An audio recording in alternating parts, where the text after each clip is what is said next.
The Little Space Cadet by Zachary Doctrove. Among the stars wandered the mind of a small boy nicknamed the Space Cadet, for his aspirations to be a space traveler much like his parents that were on a planet far, far away.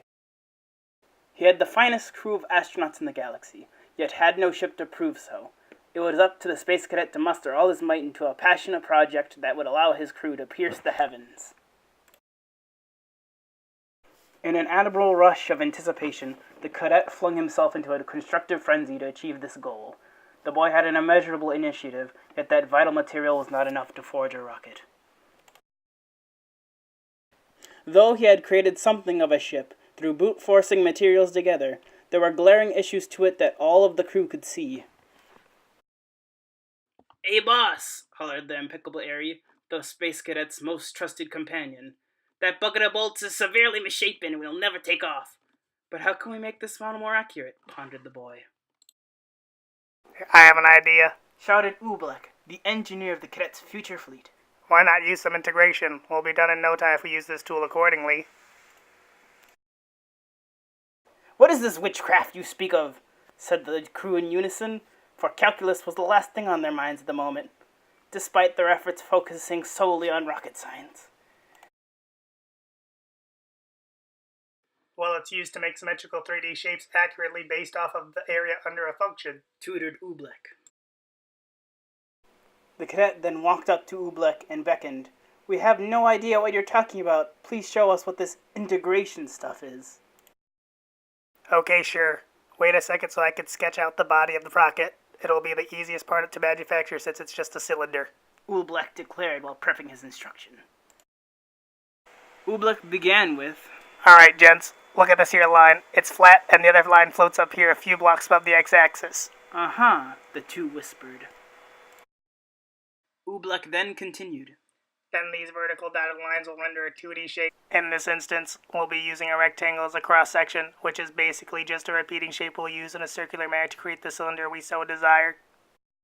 "Yeah, but how do we know where the middle of this thing is?" asked Airy in the back. Well, in this case, we will declare the axis of rotation is the x-axis, meaning that's where all these rectangles will meet up with one side connecting them all. The little Space Cadet seemed to be lost in his own head, but his question showed otherwise. Okay, so if we were to move the axis of rotation above the x-axis, it would create a hole in the cylinder for us to fit in the rocket.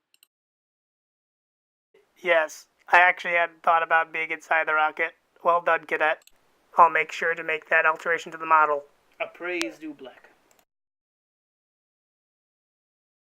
After having reviewed and remastered the blueprints for the rocket, Oobleck's modeled equation was then put to the test.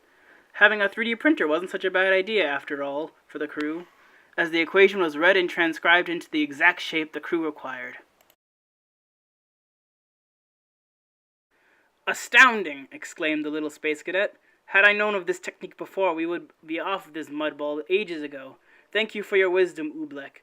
Now, men, it is of the utmost priority to machine every last one of the pieces we need." Now, with a much more diligent hand, the boy and his crew outlined every other component of the rocket, using all the methods of volume-yielding integration at their disposal.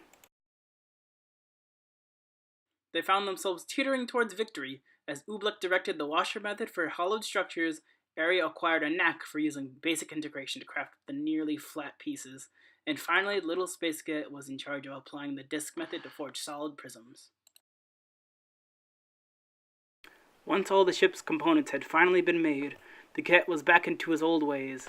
He knew what each part did to make up the whole, so his anticipation fueled a seemingly erratic set of movements to greet their creation. Finally, the dream was fulfilled. It led the little Space Cadet one step closer to his family. Once he got in their room, he turned on the lights. It was 2 a.m. and his mom had just fallen asleep. She was pissed.